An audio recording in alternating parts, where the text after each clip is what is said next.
Hey guys, welcome back to another video. So today I'm going to cover the newest live stream that took place on the 30th of May by Intrepid Studios. Okay, so now before I say anything at all, I want to get this out there that we will be getting announcements over the coming month, so for June. My guess it could be a date for Apocalypse, maybe even Castle Sieges hopefully, since Steven says that they are working on the last 10% of Apocalypse, thank God. I will be covering everything from the live stream, so you can check it out for yourself by going to the link down below. To be honest, this live stream was a lot better than most of the live streams we got from Intrepid Studios over these last coming months. This is because it wasn't just longer, but we got to meet more of the team, which I'll cover later in the video, and obviously showcases of different animations. Okay, so we get an update on Apocalypse. Right now they are stress testing. They are testing the population for the server. They literally had someone spawning in thousands of characters to check how the server would respond. So we get to see, they get to show us rework root animation or root motion with the combat system for Apocalypse. And basically what they did was they moved from a split body weapon system to having a full body root motion where the character animation is driving the player's movement. It gives you that sense you are carrying a weapon and that weapon has weight. Your momentum is driving you forward. All these help give that sense that you're in the game rather than on top of it.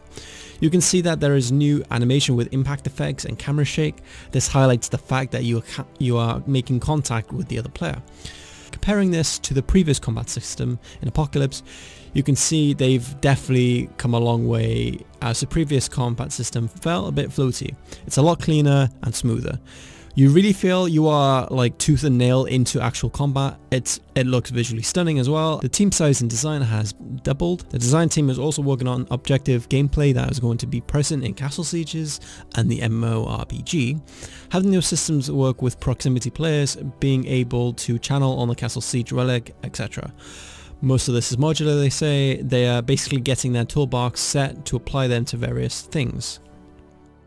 So from a technical standpoint, the most challenging thing for them is the movement of the character with root motions, as the server does not appreciate the movement very well. There's a lot of interesting problems with that to reduce the lag, and a lot of tricks were involved to make it feel good. It's important to note here that when they discuss root motion, they do not intend to lock characters down. They want players to be able to get out of situations, however in a tactical way. It's more about control and position, so you know what your character can do when hitting and when going to hit. Jim Sanders, the new effects artist, has been working on tweaking the effects to make them look better and be much less taxing. They'll ensure that since this is an MMORPG, it's not too much. They'll allow players to scale down the effects for optimization as well, thank God. The animations they've updated are Miasma, Nightfall, Wand of Light, Apocalypse, Portal, and much more. Just by looking at these, you can tell they are just so much better. I'm glad they are taking the time to develop such quality animation. Consideration, you know, in an MMORPG you're going to have potentially 500 players on the battlefield casting these types of effects, and we don't want them to be very explosive or overwhelming. Yeah. Exactly. Not only to take into account that the way we're structuring our effects is going to have some scalability on the client side, that they can scale down these effects if they want to as well. So that's something important to note. Do you want to talk about that one specifically? Because it shows someone, it's like a beacon on Yeah, something. so this is part of the Marked Wand. If you guys have played Apocalypse when we were in beta or alpha, the effect is basically a mark that allows you to see the player that you've targeted from across the map, basically. And before, it was this giant column of yellow light. It was super cardy, it read well, but it also didn't have a lot of personality. And now we kind of get that sense of, you know, a divine light coming down and hitting the player. This is also, right here, what you're seeing is part of the intro when you drop in.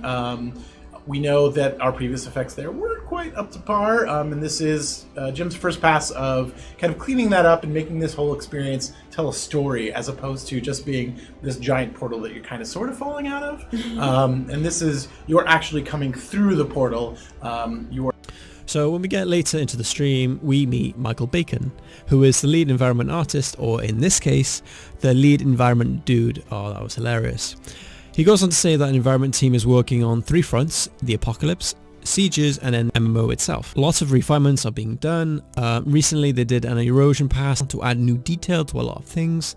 The newer terrain has additional detail that does not look like it's from the 90s. They've been testing the new terrain and river passes in the Apocalypse, as they'll later be applied to the MMORPG. The Castle Siege destruction system is still being worked on. They'll share a video on it later as it's part of the dev diary, so don't worry guys, I'll be covering that sometime. When you shoot a wall, they need to ensure it falls the same way for everyone.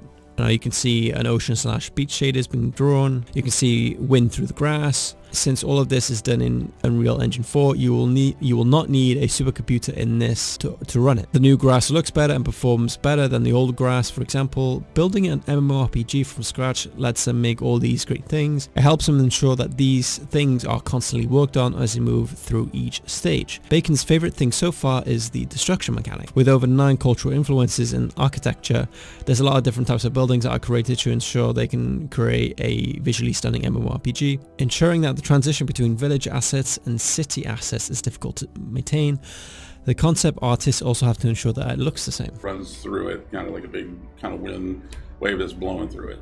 And I noticed people saying, what's the type of rig we'll need to run this at this type of beauty? The great thing about UE4 and what's being done from an optimization standpoint on the environment team is that this stuff will run on, you don't need a supercomputer to run this stuff and look this good. I mean, it is something that... Well, Taz's grass is like actually way more optimized than what we had the in previous before. grass. Yeah, exactly. It's like After Michael, we're then introduced to Brad Constantine, the senior artist on the character team. So this is Brad's 8th MMO project. This to me is very impressive anyway. The character team involves a bunch of various disciplines ranging from creature creating characters, meshes, rigging, animations, fixing the combat, modeling and designing new mounts, weapons, character customization, planning for down the road, etc. You get what I mean. So the bigger tasks the character team has is to categorize races. It goes into different teams to reduce the amount of workload that goes into it. So being able to build and create different things that share the same base mesh. So there's a lot of technical stuff that goes under the hood. So when a player moves too far away, the model is swapped out to reduce the load. They've also been working on the iterations of the root motion in combat to ensure it is fun and replayable. Finding the right movement style and the visual presentation that you get needs to feel good because we've spent a lot of time within the MMO. We get to see the Dawnbreaker, which is part of the Braver of Worlds mount. Obviously this is a first pass, still needs some light bioluminosity on the wings, and textures need some updating. Apart from that, it's a funny, awesome looking mount actually. Moving on, so providing visual progression is incredibly important to provide variety to the player. Not everyone likes the same thing, hence providing this range of customization allows players to define their own style. Ensuring that the weapons have unique aspects that set them apart from each other is essential to providing. It is important to note that there is a crap ton of assets that need to be created to make an MMO diverse and filling. All of these assets require setting up a pipeline to ensure that not each asset takes up much time as the first one.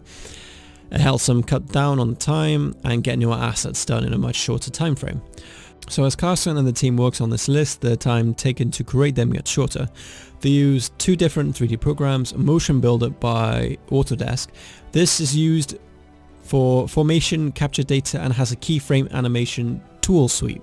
They're able to create things in Maya, drag them into Motion Builder, then back into Maya, and then into Unreal Engine 4 seamlessly. There's third-party tools that help them move development much further along. From a physics standpoint, during your immersive experience, suspension of disbelief is important. As much as oversized weapons features don't make sense in a way, part of the job of the animation team is to create these various sockets to provide players the ability to select what they present in their socket, and then the animations, and then the animators animate the jiggling and the bouncing of various toolbars. They feel companies are somewhat unwilling to take the risk like a game such as Ashes of Creation.